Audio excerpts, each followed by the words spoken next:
Ny senita mofo dia nampafantatra fa amoaka ny voka-pifidianana vonjimaika ho an'ny fifidianana solombavambahoaka ny zoma ho avy izao. Raha ny fanazavana avy amin'izy ireo kosa dia izany amin'ny fanomezana ny totalim-bato ho azy ny kandidat tsirairay ny asan'izy ireo, fa ny CES kosa no tompony fanapahan-kevitra farany momba ny fifidianana solombavambahoaka izay.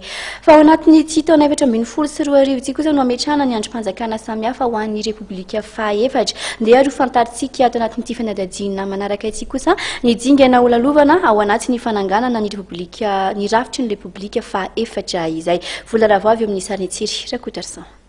Taona ametrahana ny rafitry ny Repoblika faha-efatra manomboka amin'ny filoham-pirenena solombavambahoaka, Prime Ministre ary ny gouvernement ny taona 2024 toy izao manaraka izao ny fizotry ny fanatosana izany.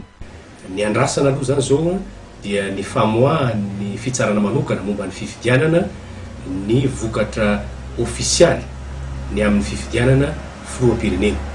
Rehefa mivoaka ny vokatra ofisialy amin'izany fifidianana filoham-pirenena zany ka fantatra ny filoham-pirenena lany, dia miandry ny famindrahm-pahefana eo amin'ny filohan'ny tetezamita amin'izao fotoana izao sy izay filoham-pirenena lany nambaran'ny fitsarana manokana misahana ny fifidianana. Rehefa aorian'izay dia mipetraka ny investiture na ny fametrahana amin'ny fomba ofisialy an'izany filoham-pirenena vaovao lany izany. Ary etsy ankilan'izay dia andrasana ihany koa nefa ny fametrahan'ny fitsarana manokana momba ny fifidianana ny voka-pifidianana ofisialy koa amin'ny fifidianana solombavambahoaka.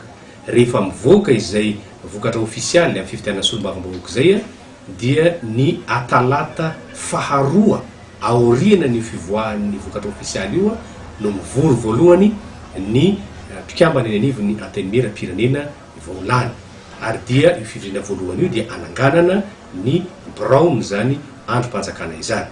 Aorian'izay dia andrasana ny fanoloran'ny antoko na ny vondron'antoko maro anisa ao amin'ny antenimieram-pirenena io anaran'olona ho any amin'ny filoham-pirenena ho tendreny amin'ny alalan'ny didim-panjakana raisin'ny filoham-pirenena ho Prime Ministre.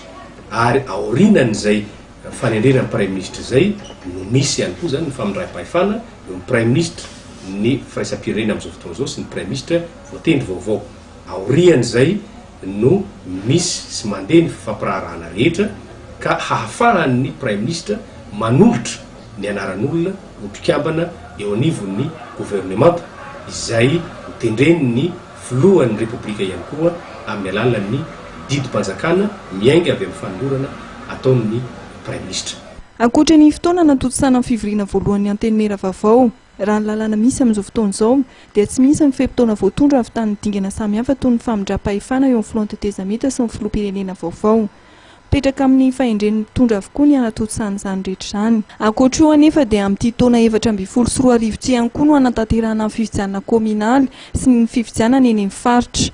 Ao ny fifidianana ny eny anivon'ny commune dia ny ben'ny tanàna sy ny mpanolontsaina.